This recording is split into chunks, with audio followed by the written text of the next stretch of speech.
Namdev Shastri ऑफिशियलला subscribe करा. सिद्धांत ऐका, आनंदी, निर्भय व सुखी व्हा. धन्यवाद. पुंडलिक वरदे हरे विठ्ठल श्री ज्ञानदेव ज्ञानेश्वर महाराज की जय. पृथ्वीवरचं भाग्य आहे भगवान श्रीकृष्ण आणि भगवान श्री ज्ञानोबा जन्माला आले. दोन अतुलनीय व्यक्तिमत्व आहेत. गोरगरिबांचे वाढले, सर्वसामान्यात तळागाळात मिसळणारे, सगळ्याला आपले म्हणणारे भगवान श्रीकृष्ण. समानतेचा संदेश पहिल्यांदा भगवान श्रीकृष्णाने दिला. श्रीकृष्णाच्या अगोदर राजे आणि प्रजा असा भेद होता. सर्वसामान्य लोकांना भेटणं हे अवघड होतं. पण तळागाळातला वंचित समाज, गोरगरीब जनता खूप दुरावलेली होती. आणि पहिल्यांदा भगवान श्रीकृष्ण जन्माला आले आणि त्यांच्या जन्मापासून तळागाळापासून सुरुवात केली. गोपी असतील, ग्वाल असतील, सर्वसामान्य लोक असतील. आणि भगवान श्रीकृष्णाचं व्यक्तिमत्व असे की या सगळ्यात राहून ते स्वतः अलिप्त कमळाप्रमाणे राहिले. आणि तळागाळापासून, गायी राखण्यापासून राज्यकर्त्यापर्यंत सगळे अनुभव आले. भगवान श्रीकृष्ण निश्चितच भगवंत आहेत, पण व्यक्ती म्हणून जर त्यांचं मूल्यांकन केलं तर अनुभवाची शिदोरी किती मोठी ते पहा. एखादी नास्तिक माणसं आहेत, नाही देव मानत, ठीक आहे, व्यक्ती म्हणून स्वीकारा ना. व्यक्ती म्हणून त्यांची क्रांती किती मोठी आहे. गायी राखणारा, इथून जीवनाला सुरुवात आहे.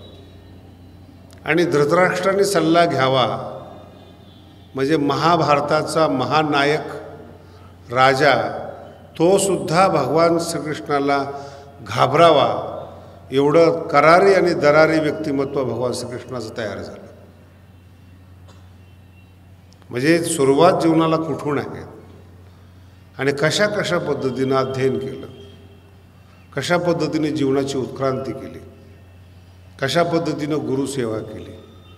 आणि गुरुसेवा करत असताना गुरुदक्षिणा पण आजपर्यंत कोणी देऊ शकलं नाही असे दिली. मृत गुरुपुत्र आणीला, सगळ्यांनी दक्षिणा दिली, पण कृष्णाची दक्षिणा जरा वेगळी. मृत गुरुपुत्र आणीला दक्षिणा म्हणून. आणि जगात आश्चर्यच आहे कृष्ण कळणं म्हणजे. जेवढे भगवान श्रीकृष्णाचे भक्त आहेत ना इतिहासामध्ये गेल्या 2-3 हजार वर्षात झालेले, सगळे न्यायशास्त्राचे करते आहेत. जेवढे कृष्णाचे श्लोक लोक म्हणतात ना, सगळं न्यायशास्त्राने केलेले आहेत. वंशी, विभूषित, कराण, नवनी, रदाभात सगळे न्यायशास्त्राचे आहेत. याचं कारण आहे की न्यायशास्त्राचा माणूस खूप कंटाळतो. स्तुती करून डोकं चालवून इतकं कंटाळतो तो की शेवटी बुद्धीचा वीट येतो आणि हृदय सुरू होतं. मग हृदयातून त्याची स्तुती होते. म्हणून हे सगळे कृष्णाचे भक्त हे न्यायशास्त्राचे आहेत. सगळ्यात मोठं आश्चर्य म्हणजे आत्ताच्या काळात भागवताला सुरुवात करणारे, संपूर्ण भारतात भागवताचा प्रचार करणारे डोंगरे महाराज हे न्यायाचारी आहेत. आणि माझे गुरुजींच्या 2 वर्ष अगोदरचे आहेत. आणि हे एकत्र काशीला शिकायला होते. म्हणून मला कळालं की डोंगरे महाराजांनी दक्षिणामूर्ती मठातून न्यायाचार्य केलेले आहेत. न्यायाचार्य असे जरा भयंकर असतात बुद्धीच्या बाबतीत, पण विचार करून खूप कंटाळे येतून पुन्हा आस्तिक होऊन जातात. आणि वेदांती लोक जगत मिथ्या करत एवढे नास्तिक होतात की सगळं जग त्यांचं होऊन जातं. सगळ्या संपत्ती, सगळा पैसा नाही, मायासुद्धा सगळं जवळ असते त्याची. हे शास्त्रातला फरक आहे बरं का. जो LLB झालेला आहे तो सत्य बोलेल असं आपण स्वप्नातसुद्धा मानायचं नाही, कारण ते शिक्षणाचा गुणधर्म आहे. तो खरं बोलायला लागलं तर वकिली चालायची कशी. वकिलीचा व्यवसाय असा आहे की जे काही असेल ते असत्य हे सिद्ध करणं हा त्या शाखेचा गुणधर्म आहे. आणि तुम्ही किती निरोगी असा, तुम्हाला औषध देणं हा MBBSचा गुणधर्म आहे, शाखेचा गुणधर्म आहे. तसे हे काही काही शाखा आहेत, त्या शाखेपैकी आणि आस्तिकता निर्माण होते. मला हे सांगायचं आहे तुम्हाला, भगवान कृष्णाचं चरित्र अतर्क्य आहे आणि सगळ्याला सगळ्या प्रकारचं चरित्र दिसतं. राक्षस घाबरतात, गोपिका प्रेम करतात, भक्त जीव लावतात, तपस्वी देव मानतात, योगी हृदयामध्ये ठेवतात. भक्ताचं सगळं धन म्हणजे तो परमात्मा आहे. सगळं अचाट आणि अचाट व्यक्तिमत्व भगवान श्रीकृष्णाचं आहे. राजकारणामध्ये तेवढेच आहेत. आणि शकुनींनी सांगितलं की मी राजकारणात फार सफल झालो असतो, कृष्ण आडवा येतो म्हणून प्रॉब्लेम. शकुनी आणि गांधारी हे जे दोन भाऊ बहीण आहेत ना, हे अफगाणिस्तानचे आहेत आत्ताच्या भाषेत. त्याला आता कंधार म्हणतात, खरं नाव त्याचं गांधार आहे. आणि गांधार देशाची मुलगी म्हणून तिला गांधारी म्हणतात. आणि शकुनी राजकारणातला अत्यंत निष्णात व्यक्ती, खूप तयार व्यक्तिमत्व. पण दादागिरी पुढं काही चालत नाही म्हणून बदला घेण्यासाठी शकुनी आलेला आहे. ज्यावेळेस भीष्म गेले होते गांधार देशामध्ये, त्यावेळेस गांधारी पसंत आली भीष्माचार्याला आणि सांगितलं की ही मुलगी धृतराष्ट्राला द्यायची. भीष्माचार्याच्या पुढे नाही म्हणायची कोणाची हिंमतच नाही. असा तिळपापड झाला शकुनीचा. कोणत्या भावाला असं वाटेल की आंधळ्याला मुलगी द्यावी म्हणून? कोण आहे जगामध्ये एवढं उदार? राजाच्या घराण्यातली गांधार देशाची मुलगी आंधळ्यासाठी कशा करता द्यायची? आणि त्या दिवशी मनामध्ये शकुनीने गाठ मारली, काही करून ह्या कौरवाचा बदला घेतल्याशिवाय राहायचं नाही. म्हणून स्वतःचं घर सोडून बहिणीच्या घरी राहायला आला आणि शोधत होता कौरवाला विरोध करणारं घराणं कोणतं आहे? पांडव आहेत. मग सतत दुर्योधनाला पांडवाच्या विरोधात लढायला लावून भारत असंतोष निर्माण केला एका शकुनीनं. नाही कळत? पूर्ण भारताचं, महाभारताचं असंतोषपणा, असमाधानीपणा एकट्या शकुनीनं तयार. खाऊच दिलं नाही महाराज दुर्योधनाला. सख्खा मामाला सुद्धा तुमचं समाधान आवडत नाही. तुम्हाला मामा बोलवल्याशिवाय राहत? कोण सान्निध्यात असलं पाहिजे? शकुनी. राम जन्माला येऊन सुद्धा अयोध्येचं सुख एक दासी मंथरा उद्ध्वस्त करते. एक दासी भांडे घासणारी बाई बरोबर जर तुम्ही बोललात, अयोध्या नष्ट होते. आणि कैकेयीने भाव दिला मंथरेला. अर्थ कळाला तुम्हाला? नाही, मंथरा चांगली, माझ्या माहेरची, भांडे घासणारी नाही. राणीनं राणीचं ऐकावं, राजाने राजाचं ऐकावं. गरीब माणसं काय सांगणार आहेत? एखादा श्रीमंत माणूस आहे, तो 5 स्टारमध्ये राहतो, 10,000 त्याचं भाडं असतं. आणि सामान्य माणसाला विचारला, रात्रच काढायची ना, स्टेशनवर काढू ना, 10,000 वाचतील तेवढे. हा मध्यमवर्गीय म्हणून याला काही कळत नाही ते काय आहे म्हणून. काही त्याचा पगार 3,000 आहे आणि त्याचा रात्रीचा खर्च 10,000 आहे. नाही जमत. भारत तर एवढा विचित्र आहे महाराज, काही सांगता सोय नाहीत. म्हणून कोणाचा सल्ला घ्यायला पाहिजे, कोणाचं ऐकायला पाहिजे, सानिध्य कोणाला पाहिजे. राजकारण, समाजकारण, युद्ध, पुरुषार्थ, सगळ्या गोष्टी भगवान श्रीकृष्णामध्ये. मला वेगळं बोलायचं आहे बरं का. आणि अंतिमतः भांडणं नको म्हणून मथुरेचं राज्य सोडून नवीन द्वारकेमध्ये वसाहत केली. द्वारकेचं साम्राज्य निर्माण केलं. पक्ष नाही बरं का, स्वतःचं साम्राज्य निर्माण केलं. द्वारका. आणि चारीच्या चारी धाम एकटे कृष्णाचे आहेत. भारतातले जे चारी धाम आहेत ना, आणि त्याची आख्यायिका फार गोड आहेत. भगवान स्नान करतात रामेश्वरमध्ये, जेवतात जगन्नाथपुरीमध्ये, दिवसभर जेवण शिजवतात. बरं का, जगन्नाथपूरला जर कोणी गेला असेल तर दुसरं काहीच नाही तिथं, नुसतं जेवण, नुसतं नैवेद्य दिवसभर चालू असतो. द्वारकेला स्नान, आपल्या रामेश्वरला स्नान, जगन्नाथपुरीला जेवण, बद्रीनाथला तपश्चर्या आणि द्वारकेला विश्रांती. याचं नाव आहे चारधाम. आणि चारी धाम एकट्या कृष्णाचे. काय व्यक्तिमत्व असेल महाराज. राजा आहेत, योगीराज आहेत, योगी आहेत, तत्वज्ञानी आहेत, तळागाळापासून समाजांना एकत्र करणारे आहेत.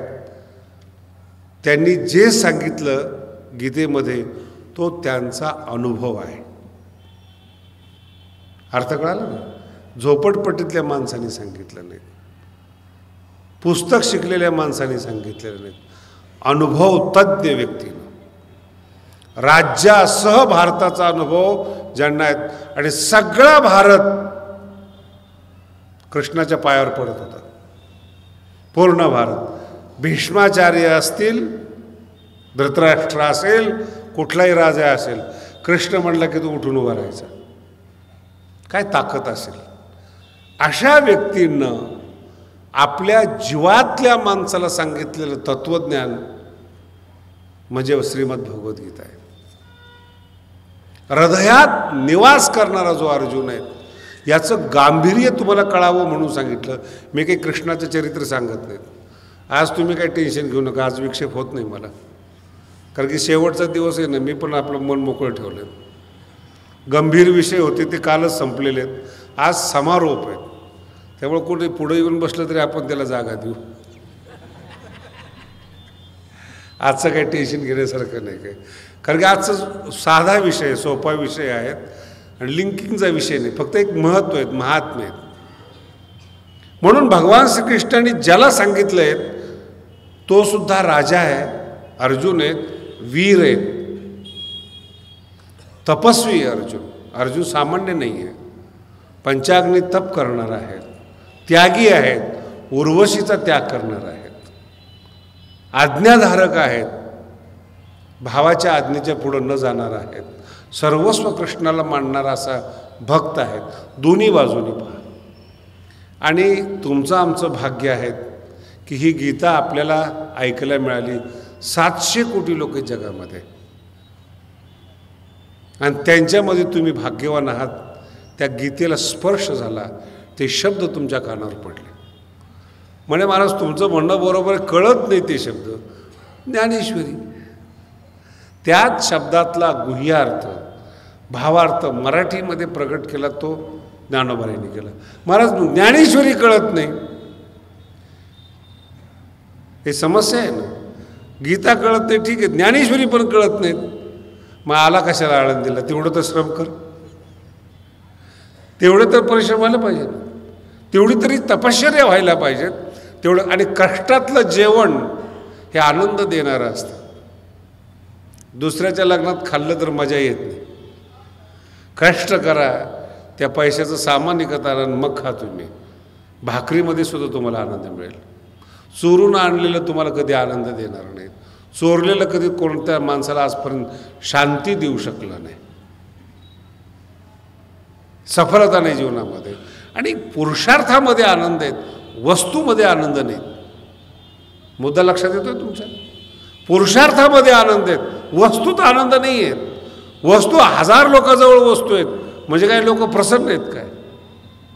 मी कमवलेत, माझी ताकद लावली, माझं डोकं वापरलेत, माझी क्षमता वापरली म्हणून मला मिळाले, तो आनंद आहे. त्याचंच नाव परमार्थ आहे. ज्ञानेश्वरी म्हणजे काय? पुरुषार्थ आहे. मी कमवलेलं तत्वज्ञान आहेत, मी गोळा केलेले शब्द आहेत, मी गोळा केलेली भाषा आहेत, माझी शैली आहे. ज्ञानोबांच्या समकालीन सुद्धा ज्ञानोबांची मराठी कोणालाच बोलता येत नव्हती. हा ज्ञानोबांचा पुरुषार्थ आहे. ज्ञानेश्वरी ऐकून नामदेव महाराजांना माऊलीची भाषा बोलता येत नव्हती. मराठीत जेवढ्या म्हणी आहेत ना, सगळ्या ज्ञानेश्वरीतल्या आहेत. पोटचं पाणी हालत नाही, ओवी ज्ञानोबाची, म्हणून प्रतितीचे पोटीचे पाणी न हाले, सगळ्या ओव्यात. आता मी हे सांगत नाही तुम्हाला. तुमचं आमचं भाग्य आहे, मराठीमध्ये जन्माला आलो आणि ज्ञानेश्वरी ऐकायला मिळाली. 11 कोटी लोक मराठी बोलणारे आहेत. त्याच्यामध्ये आपण मुठभर वारकरी आहोत आणि मुठभर वारकऱ्यामध्ये जी लोक ज्ञानेश्वरी पाठ करतात, ज्ञानेश्वरीचं चिंतन करतात, ज्ञानेश्वरी कळेल न कळेल अर्थ सोडून द्या विषय. मोठ्या माणसाच्या बाबतीत दखल देऊ नका. असं कधी म्हणू नका की ज्ञानेश्वरी कळत नाही. ज्ञानेश्वरीचे सेवक व्हा, कळेल. त्याचं सर्वोत्कृष्ट उदाहरण ज्ञानेश्वरीतलं म्हणजे संजय. कधीही तत्त्वज्ञानाच्या साईडला आलेला माणूस नाही. घोडे कसे असावेत असा पारखी माणूस. कुठलं तत्त्वज्ञान, कुठलं शास्त्र, काही घेणं नाही आहे, नुसतं घोडे तपासणार. आणि जेव्हा महर्षी व्यास आले आणि सांगितलं तुला काय पाहिजे, मी तुला डोळे देतो. धृतराष्ट्र म्हटला, महर्षी मुलाचं बालपण पाहायला तुम्ही डोळे दिले नाहीत. ते बोबडे बोलत असताना त्याचे शब्द ऐकण्यासाठी, पाहण्यासाठी, चालण्यासाठी मला त्यावेळेस तुम्ही वेळ दिला नाही. आता एकमेकाला मारायला उठले. कसं कोण कुणाचं मस्तक कापतायत हे पाहण्यासाठी मी या वयामध्ये डोळे घेऊ का? न मी सुंदर जगत पाहिले, न सुंदर सृष्टी पाहिली, न लोक पाहिले, न पत्नी पाहिली, न जग पाहिलं. त्यावेळेस तुम्हाला सुचलं नाही का मला डोळे द्यावेत म्हणून? एकमेकाला मारायला उठले आणि तुम्ही मला आशीर्वाद देताय. डोळे देऊ का तुला, दिव्य दृष्टी देऊ का तुला? मला नको हे. मग काय पाहिजेत? ऐकायची ती इच्छा आहे. आंधळा माणूस ऐकण्यावर फार लक्ष देतो बरं का, फार तयार असतात. जे लोक कानाचा वापर करतात ना तेच मंत्री असतात, ऐकून घेतात. त्याचं नाव आहे धृतराष्ट्र. पाहायची इच्छा नाही, ऐकायचंय. मग काय करू? कोणाला देऊ दृष्टी सांग? तिथं निष्ठा कामाला आली. किती सेवक असतील धृतराष्ट्राचे, किती जन्म त्यांनी सेवा केली असेल.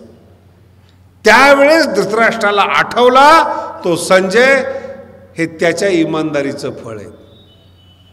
संजयाला ते पाहायला मिळालं विश्वरूप जे अर्जुनाचा अधिकार होता. हे इमानदारीचं फळ आहे, तत्वज्ञानाचा अभ्यास केल्याचं फळ नाही. तुम्ही माऊलीशी, ज्ञानेश्वरीशी इमानदार राहा. माऊली आणि ज्ञानेश्वरी तुम्हाला मांडीवर घेतल्याशिवाय राहणार नाहीत. कोणाची गरज नाही. मी तुम्हाला एक छोटं उदाहरण देतो म्हणजे कळेल. एक सुंदर स्त्री आहे. कोणत्याही मोठ्या पुरुषाला, श्रेष्ठ माणसाला, ज्ञानी माणसाला कुलीन स्त्री आपला चेहरा दाखवत नाही. कुलीन स्त्री चेहरा दाखवत नाही. पण तिचं मूल असेल ना, मांडीवर बसून ती स्तनपान करते. तुम्ही ज्ञानेश्वरीकडे जर ज्ञानी म्हणून गेला ना, एक ओवी तुम्हाला चेहरा दाखवणार नाही. मोठे म्हणून गेलात, तपस्वी म्हणून गेलात, मानी म्हणून जर गेला, ज्ञानेश्वरी आपला दरवाजा कधी उघडणार नाही. रांगत रांगत जर गेलं ना तर ज्ञानेश्वरी मांडीवर घेऊन ब्रह्मरसाचा पाना तुम्हाला देईल. ही ज्ञानेश्वरीची ताकद आहे, ही भक्ती आहे. म्हणून अर्थ कळत नाही तक्रार करू नका. ओव्या कळत नाही तक्रार करू नका. तिला झोंबल्याशिवाय पाना येणार नाही. त्याच्या अक्षराला, त्या शब्दाला, त्या वाक्याला असं झोंबलं पाहिजे. किती दिवस पाना देणार नाहीत, किती दिवस ज्ञानेश्वरी कळणार नाहीत. कधी ना कधी तरी ते येईल. आणि एक लक्षात ठेवा, ज्या दिवशी प्रसाद होईल ज्ञानेश्वरीचा, तो अर्थ तुमच्या हृदयाला प्रसन्न करून टाकेल. बुद्धीनं कळणारा अर्थ आणि प्रसादाने कळणारा अर्थ जमीन आसमानचा फरक आहे. सार्थ ज्ञानेश्वरीमध्ये ज्या काही चुका निघलेल्या मी मागे तुम्हाला सांगितल्या, ह्या चुका नाही आहेत, त्या डोक्याने केलेलं गणित आहे ते. आणि ज्यावेळेस तुम्ही हृदयाला बोलता, प्रेमाने बोलतात, तो प्रसादाने दिलेला अर्थ आहे. हाच ज्ञानेश्वरीतला महत्वाचा भाव आहे. प्रसाद याचं मूर्तिमंत प्रतीक. मूर्तिमंत प्रतीक म्हणजे संजय. कोणत्याच एरियामध्ये नाही, तो कोणत्याच एरियात नाही. तत्वज्ञान माहिती नाही, तपश्चर्या माहिती नाही, संत महात्म्याच्या पाया पडायचं माहिती नाहीत, काहीच माहिती नाही. का सफल झाला तो, सक्सेस का झाला तो, निष्ठा, इमानदार, एवढीच आपल्या संजय इतकी निष्ठा जर ज्ञानेश्वरीबद्दल आपल्यामध्ये असेल ना, माऊलीचं सुद्धा तुम्हाला दर्शन घ्यायची गरज नाही. 24 तास मेंदूमध्ये ज्ञानेश्वरी पाहिजेत, अर्थ पाहिजेत, न कळलेले अर्थ तुमच्या डोक्यामध्ये भिनले पाहिजेत. कसा अर्थ असेल, याचा संदर्भ कुठं असेल, याचं भाव कुठं असेल, बोलण्याची. आणि ज्ञानोबांची अशी विशेषता आहेत, 9000 ओव्यातून एकही ओवी सरळ नाही आहे. अर्थ कळाला ना? जी ओवी कळायलासारखी वाटते ना, ती खऱ्या अर्थानं कळत नाही, हे सुद्धा त्याला कळत नाही. मी तुम्हाला हरिपाठाचं उदाहरण दिलं, मागच्या वेळेस मी तुम्हाला ओम नमोजीचं उदाहरण दिलं. एका ओवीमध्ये 2 नमन आहेत. ओम नमो जी, समोर बसलेल्या गुरुला नमस्कार. जी शब्द म्हणजे गुरुला सांगितलेले आहेत. आद्या स्वसंविद्या हे परमात्म्याचं नमन आहे. तुम्ही सगळ्या ज्ञानेश्वरी वाचून पहा, एका परमात्म्याला सगुण केलंय, परमात्म्याला निर्गुण केलंय, पण गुरुला नमन केलं लिहिलेलंच नाही. अर्थ लक्षात ठेवा. विचित्रता आहेत, माऊली येते जर तुम्ही. आणि एक दुसरं लक्षात ठेवा, आता हा तिसरा टप्पा सांगतो तुम्हाला याच्यामधला. पृथ्वी ही जेवणाचा आनंद देते. पृथ्वीमध्ये गुणधर्म आहेत सगळे. जेवण पृथ्वी, शरीर पृथ्वी, तुम्ही सेंट मारला पृथ्वी, अत्तर मारलं पृथ्वी. त्याच्यापेक्षा रसामध्ये जास्त ताकद आहे. त्याचं नाव आहे जलतत्व. रसामध्ये जास्त ताकद आहे, अर्क असतो तो, पृथ्वीचा अर्क असतो. म्हणून तुम्ही जर पार्थिव जेवण घेताय, त्याच्यापेक्षा रस जर घेतला, त्याच्यामध्ये जास्त ताकद आहे. त्याच्यापेक्षा परिपक्व अवस्थेतलं जेवण, अग्नितत्व, जास्त ताकद आहे. आणि त्याच्यापेक्षा हवेत जास्त ताकद आहे, वायूमध्ये. हे ट्रक जेवढे चालतात ना, अभ्यास करून बघा, याची हवा काढली की नाही कळालं ताकद कशात आहे. 10 टन लोड, 15 टन लोड, विमान कितीतरी टनाचं विमान जमिनीवर लँड होत असताना हवा आहे त्याच्यामध्ये, किती ताकद असेल त्या हवेमध्ये. आणि वायूला निर्माण करणारा आकाश, आकाशाचा गुणधर्म शब्द, तो कळाल्यानंतर किती आनंद होईल हे तुम्हाला काही प्रवचनात काय सांगू तुम्हाला. वायूत किती ताकद आहे, त्याचा तो स्पर्श गुणधर्म आहे. आणि आकाश व्यापक आहेत, आकाशाचा गुणधर्म शब्द आहेत. एक शब्द जरी कळाला ना, कृतार्थ झाला, इतकी ताकद त्या शब्दामध्ये. पण 5 विषयापेक्षा शब्द विषयाची ताकद आहे. आणि शब्द हा साधकासाठी, संतासाठी देव आहे. आम्हा घरी धन, धन बरं का, शब्दाचीच. गप्पा मारण्याची नाही, खोटं बोलणं असं काही नाही, शब्द हे धन आहे. म्हणून तुकोबरायचं आज अस्तित्व आहे ते शब्दामुळं अस्तित्व आहे. ज्ञानोबा आपल्याशी बोलतात, शब्दामुळं बोलतात. आणि आपण काय करतो, शब्दच नीट वापरत नाहीत. बाकी आपलं वागणं चांगलं आहे, राहणीमान चांगलं आहे, शब्दाकडे लक्षच देत. आळंदीचं ते एवढं मोठं दुर्भाग्य महाराज, कडक आचरण आहे काय काय लोकांचं. मला सुद्धा कधी कधी भीती वाटतात, हा माणूस जगतो कसा, इतकं चांगलं वागतो, इतके चांगले कडक उपास करिता जाती भोकसे बुद्ध्याधिकांचे, एवढं कडक आचरण, सगळं बरोबर आहे, ज्ञानेश्वरीकडे लक्षच नाही. फक्त त्या वागण्याचाच अहंकार, वागण्याकडेच. शब्द आनंद देणारे आहेत. काल मी तुम्हाला सांगितलं, वैराग्य जरी झालं तरी कुठेतरी ते थांबलं पाहिजे, साधना कुठेतरी थांबल्या पाहिजेत. आणि मग तुम्हाला जो आनंद सुरू होतो, तो शब्दातून आनंद सुरू होतो, हृदयाचा आनंद सुरू होतो. म्हणून ज्ञानेश्वरी शब्द भंडार आहेत, जिथं कमी पडेल तिथे तुम्हाला देईल. म्हणून ज्ञानेश्वरी वाचत असताना तो महत्त्वाचा मुद्दा आहे की शब्द आपल्या जीवनात आले पाहिजेत, शब्दाची सेवा केली पाहिजेत. आणि ज्ञानेश्वरीची स्वतःची परिभाषा आहे. जसं वेदांत शिकताना त्याचे पारिभाषिक शब्द आहेत, न्याय शिकताना पारिभाषिक शब्द आहेत, साहित्य पारिभाषिक शब्द आहेत, तसं ज्ञानोबांनी स्वतःची पारिभाषिक शब्द तयार केलेत, स्वतःची प्रक्रिया तयार केलेली आहेत. आणि हे महाराष्ट्राचं दुर्भाग्य आहे, अशा पद्धतीने कुणी ज्ञानेश्वरी शिकवणारं नाही आहे. संपूर्ण ज्ञानेश्वरी आपल्याला पाठ असते, ओव्याचा अर्थ आपल्याला माहिती असतो, समग्र विषयाची पकड येत नाही, शिकवणारं कोण नाही आपल्याला. गेल्या 700 वर्षापासून प्रमाणापेक्षा जास्त लोक बहिर्मुख झाल्यामुळे विषयाकडे लक्ष दिले गेले नाहीत. आणि एकदा माणूस गुंतला ना ज्ञानेश्वरीमध्ये, ज्ञानोबारांचे शब्द ऐका कसे आहेत, शब्द कसे आहेत. ज्ञानोबा म्हणतात माझे जे शब्द आहेत, जाणीवपूर्वक सांगतो बरं का तुम्हाला, माझे जे शब्द आहेत ना, भाव अक्षराची गाठी, अक्षराच्या गाठीमध्ये भाव आहे. अक्षर गाठ सोडणारा जो आहे ना तो बुद्धिमान आहे, तोडणारा बुद्धिमान नाही. नाहीतर ती काही काही ओव्या सुटत नाही, वैतागून हाच ओवीला सोडून देतो. आणि त्या सोडण्यामध्ये जो एक आनंद आहे, गाठ सोडण्यामध्ये, ज्ञानोबा म्हणतात हा आनंद स्वर्गापेक्षा 1000 पट पुढे आहे. 6व्या अध्यायामध्ये मोठ्या प्रक्रिया आहेत त्याच्यामध्ये.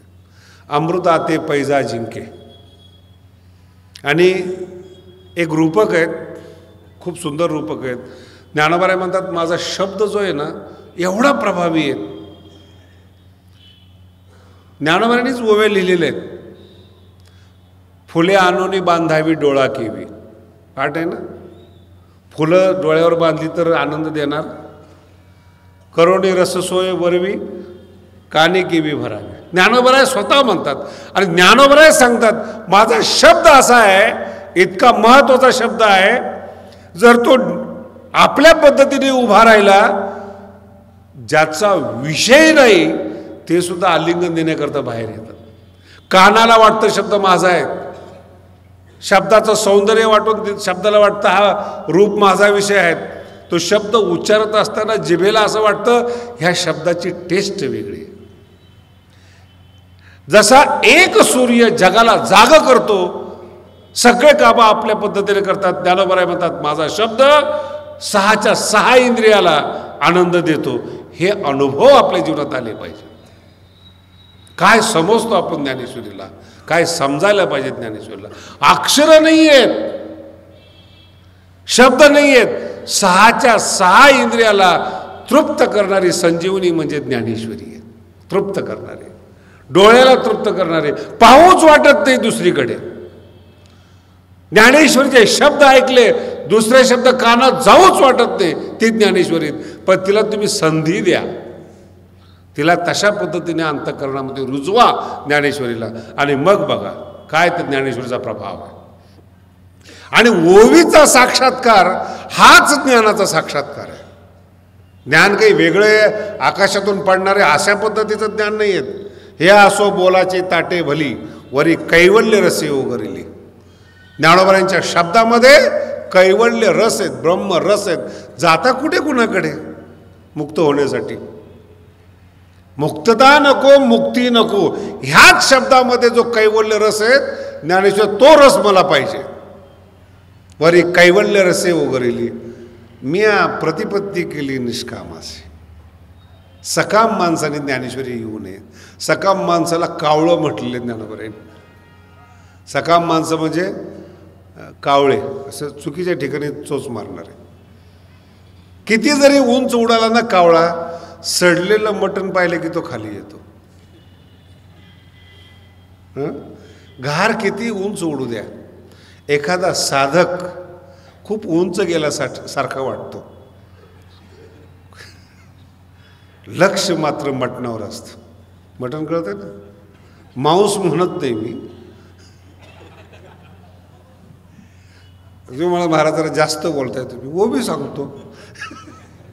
पारिवा जैसा किरीटी, पारवा चढाला नभाचे पोटी. पारवा ज्याप्रमाणे आकाशामध्ये झेप घेतो आकाश जिंकण्यासाठी, पण पारवी बघितली की सगळंच अंग सोडून देतो. पारवी देखोडी लोटी, अंगची सगळे. पण त्याला म्हणणारे तुझी जी प्रदक्षिणा करत होतास,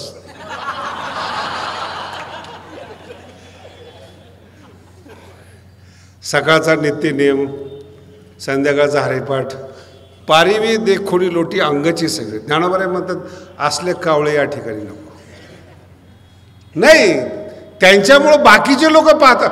अहो, ह्या लोकांमुळे खऱ्या साधकाला अडचण निर्माण होते. बदनाम हे लोक करतात, कलंक ज्ञानेश्वरीला लागतो. खऱ्या साधकाला कलंक. नका पुण्य करू पण संप्रदायाला बदनाम नका करू. ही ज्ञानेश्वरीची ताकद आहे. 1000 ठिकाणी हे शब्द आलेले बरं. मी आपलं तुम्हाला तोडकं सांगतोय तुम्हाला. म्हणून कधीही संजय होण्याचा प्रयत्न करा. नाही, विद्वान नका हो, मोठं नका हो, ज्ञानी नका हो, आणि कधीही अहंकाराने ओवीच्या पाठीमागं लागू नका. का कळत नाही ओवी? का कोण लागून गेलास तू? 700 वर्ष झाले लोक डोकं आपटून परेशान आहेत. भांडारकर नीट येत नाही, राम चालवायचं कळत नाही, आणि ओवी कळत. अरे काय योग्यता काय तुझी? योगीराज आहेत ते, त्यांचे शब्द आहेत. आदराने त्यांच्या समोर जा. आई म्हणून तुम्ही ज्ञानेश्वरीला हाताळा. तुम्ही सगळं मिळतं. आणि तिनं आशीर्वाद दिला. तिनं आपल्या डोक्यावर ज्ञानेश्वरीने हात फिरवला. महाराज, जीवन उजळून जातं. कोणाची गरज लागत नाही आपल्याला. जिथं आहात तिथं समाधी लागते. जिथं बसला तिथं दुःख विसरलं जातं. कसलंच तणाव निर्माण येत नाही. पाहिजे ती वस्तू येते. स्वानंद साम्राज्याचा चक्रवर्ती कर. स्वानंद साम्राज्याचा, छोट्या मोठ्या स्वानंद शब्दाचा नीट अर्थ लक्षात ठेवा. आत्मानंदाचा. आनंदासाठी विषयाच्या दारात भीक मागावं लागणार नाही अशी स्वतंत्र वृत्ती ज्ञानेश्वरी तुम्हाला प्रदान करते. पाहिजे तेव्हा तुमच्या अंतःकरणातला आनंद अभिव्यक्त होतो, प्रगट होतो. काय तुकोबाराचं जीवन अभ्यास करून पहा तुम्ही. हे सगळं ज्ञानोबाराने लिहिलेलंच तुकोबाराच्या जीवनामध्ये. डोंगरामध्ये काय असतं मला सांगा ना तुम्ही? आनंदाचा डोह. ज्ञानेश्वरी भिंडली अंतःकरणामध्ये, रक्तामध्ये ज्ञानेश्वरी भिंडली.